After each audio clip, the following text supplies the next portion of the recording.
रात का समय है, सब कुछ शांत है, शायद ज्यादा ही शांत। फिर एक हल्की सी आवाज। क्या था वो? आपका दिल जरा सा धड़कता है, बस थोड़ा सा। शायद वो हवा का खेल था, या शायद कुछ और ही था। अक्सर ऐसे ही शुरुआत होती है। देखो, आपके दिमाग में शक का एक छोटा सा बीज बोया जाता है। अंधेरे में एक छोटा सा सवालिया निशान लटका रहता है। डर भी ऐसा ही होता है ना। ये अक्सर छोटा सा शुरू होता है, फिर बढ़ता है और बढ़ता जाता है। अंधेरा ये बहुत राज छुपाए रखता है, जानते हो। हमारी आंखें वो सब कुछ नहीं देख पाती जो वहां छुपा होता है, तो हमारा दिमाग वो तस्वीरें बनाना शुरू कर देता है। कभी कभी बहुत ही भयानक तस्वीरें। दीवारों पर परछाई नाचने लगती हैं, वो अजीबोगरीब आकृतियों जैसी दिखने लगती हैं। फर्श के टुकड़े का चरमराना अचानक से बस पुरानी लकड़ी का बैठना नहीं रह जाता। अरे नहीं, बिल्कुल नहीं, ये जरूर किसी के कदमों की आवाज है। अनदेखी चीजें हमेशा बहुत ज्यादा डरावनी होती हैं। अनजान एक विशाल अंधेरा खाली जगह है और हम उसे भरने की कोशिश करते हैं। डरावनी कहानियां, उन्हें ये अंधेरा बहुत पसंद है। वो इसी में फलती फूलती हैं, वो इसे अपना घर बना लेती हैं।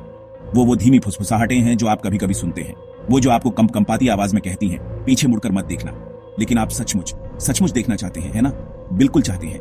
ये किस्से, ये डरावनी कहानियां, वो उस बहुत पुराने, बहुत ही आदिम डर को छूती हैं। उस गहरे डर को जो हमारी नजरों के ठीक बाहर छुपा होता है। वो हमारी सबसे बुनियादी मूल प्रवृत्ति को कुरेदती है।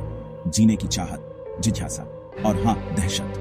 ये हमेशा किसी डरावने भूत के अचानक से आपके सामने कूदने के बारे में नहीं होता। बू नहीं, ये बहुत आसान है, बहुत सरल। असली डर, वो जो आपको सचमुच पकड़ लेता है, वो एक एहसास है। ये आप पर बहुत धीरे धीरे, बहुत चुपचाप चढ़ता है, जैसे कोई ठंडा नम हाथ धीरे से आपके कंधे पर पीछे से छू रहा है। ये आपके अंदर थोड़ा थोड़ा करके बनता है। आपके पेट में एक गांठ सी बन जाती है, आपकी नब्ज तेज दौड़ने लगती है। ये मेरे दोस्त सस्पेंस की असली कला है। आपको इंतजार करवाना, आपको बेतहाशा चीजें सोचने पर मजबूर करना, आपको सचमुच गहराई से डराना।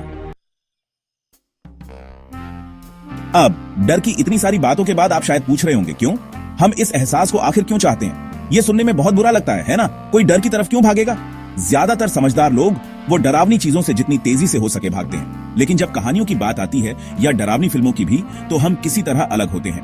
हम असल में अपनी रीढ़ में ठंडक की तलाश में जाते हैं। हम अपने दिलों को सीने में धड़कते हुए महसूस करने के लिए पैसे भी खर्च करते हैं। क्या ये थोड़ा सा अजीब नहीं है? थोड़ा सा पागलपन शायद। मुझे तो ये बहुत दिलचस्प लगता है। इसे मनोरंजन पार्क में एक रोमांचक सवारी की तरह सोचो। एक बड़ा, तेज, डरावना रोलर कोस्टर। उदाहरण के लिए, आप दहशत और उत्साह के मिश्रण से जोर जोर से चिल्लाते हैं।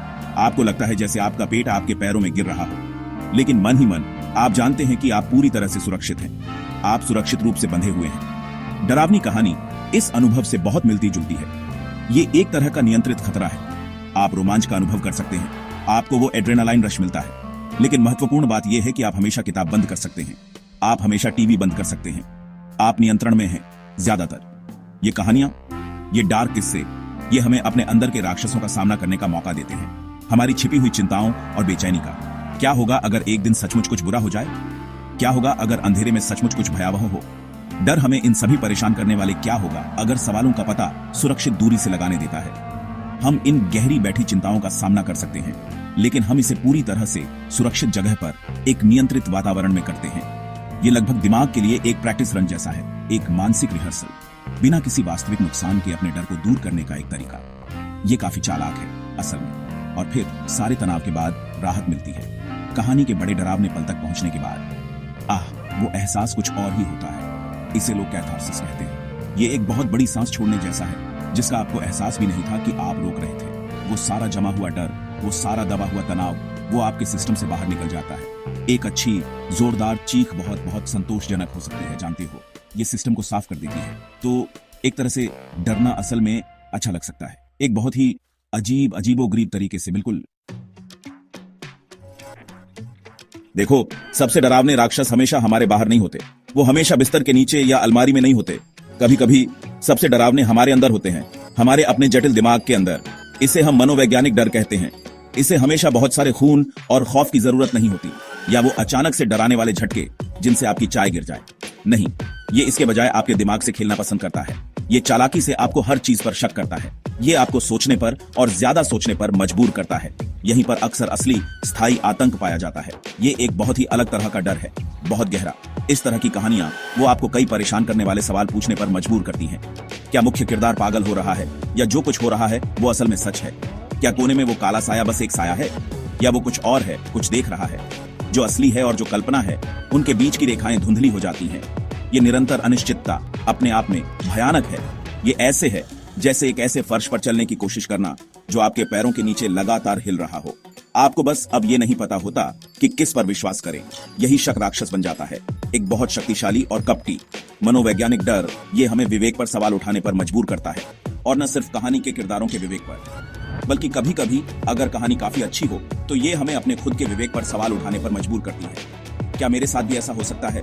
क्या मेरा अपना दिमाग मेरे साथ ऐसे क्रूर खेल खेल सकता है? ये एक बहुत ही परेशान करने वाला विचार है ना? ये हमारे अपनेपन की मूल भावना में गहराई तक जाता है, अपने खुद के दिमाग पर हमारे नियंत्रण की कीमती भावना। यही कारण है कि ये इतना अविश्वसनीय रूप से प्रभावी है। ये एक मूलभूत मानवीय डर को छूता है, अपना दिमाग खोने का डर। इस खास तरह का डर, मनोवैज्ञानिक वाला, ये बना रहता है। ये कहानी खत्म होने पर जादू की तरह गायब नहीं हो जाता। अरे नहीं, ये आपके साथ कुछ देर तक रहता है, जैसे कोई बिन बुलाया मेहमान जिसने अपने स्वागत से ज्यादा देर तक रुक गया।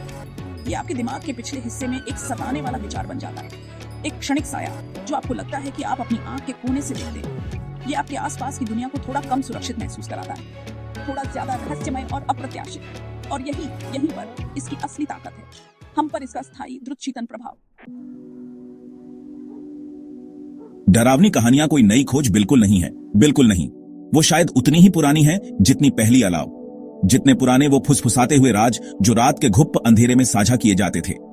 उदाहरण के लिए हमारी अपनी प्राचीन भारतीय कहानियों के बारे में सोचो। विक्रम और बेताल मिसाल के तौर पर एक क्लासिक है। वो कहानियां पेचीदा पहेलियों से भरी हुई थीं और बिल्कुल भूत प्रेतों से, और वो अपने साथ एक खास तरह की ठंडक लेकर आती थीं। वो बच्चों के लिए सिर्फ साधारण साहसिक कहानियां नहीं थीं, उनमें एक असली गहराई थी, अलौकिकता का एक स्पष्ट एहसास। वो आपको सचमुच सोचने पर मजबूर करती थी। फिर जैसे जैसे समय आगे बढ़ा, दूसरे प्रसिद्ध और भयानक राक्षस हमारी सामूहिक कल्पना में पैदा हुए। काउंट ड्रैकुला, मानव रक्त की अपनी अतृप्त प्यास के साथ। फ्रैंकस्टाइन की दुखद रचना, एक महत्वाकांक्षी व्यक्ति द्वारा बनाया गया एक राक्षस। ये सिर्फ डराने के लिए बनाई गई साधारण डरावनी आकृतियां नहीं थीं, वो असल में बहुत बड़े, ज्यादा गहरे डर का प्रतिनिधित्व करती थीं। खुद मौत का डर, विशाल अज्ञात का डर, विज्ञान के बहुत दूर, बहुत तेज जाने का डर। क्या होता है जब हम इंसान भगवान बनने की कोशिश करते हैं? इन शक्तिशाली कहानियों ने बहुत बड़े सवाल पूछे, और वो आज भी हमें डराने में कामयाब हैं। और आज के बारे में क्या डर अभी भी लोकप्रिय है? बिल्कुल है। डर अभी भी बहुत जोरदार चल रहा है। ये समय के साथ बदलता है, स्वाभाविक रूप से, जैसा कि सभी चीजें करती हैं। नई कहानियां सामने आती हैं जो हमारी नई आधुनिक चिंताओं को दर्शाती है। तकनीक के अधिग्रहण का डर, हमारी बदलती दुनिया के बारे में सामाजिक डर। लेकिन डर का असली दिल, वो मूल तत्व, वो बिल्कुल वैसा ही रहता है। वो आदिम, प्राचीन डर, अंधेरे का डर, उस चीज का डर जिसे हम नहीं, और शायद नहीं, समझ सकते। और कभी कभी सबसे परेशान करने वाला, हमारे अंदर गहराई में छिपी चीज का डर। वो कभी पुराना नहीं होता, उसे बस पहनने के लिए नए मुखौटे मिल जाते हैं। तो डरावनी कहानियां हमेशा हमें क्यों मोहित करती रहेंगी, हमारी कल्पनाओं को क्यों आकर्षित करती रहेंगी? क्योंकि कई मायनों में डर एक आईने की तरह है, एक अंधेरा, कभी कभी विकृत आईना। ये हमें हमारे छिपे हुए डर दिखाता है, हमारे सबसे गहरे दबे हुए विचार। ये हमें निषिद्ध वर्जित चीजों का पता लगाने की अनुमति देता है, खतरे के साथ नाचने के लिए, लेकिन सुरक्षित दूरी से।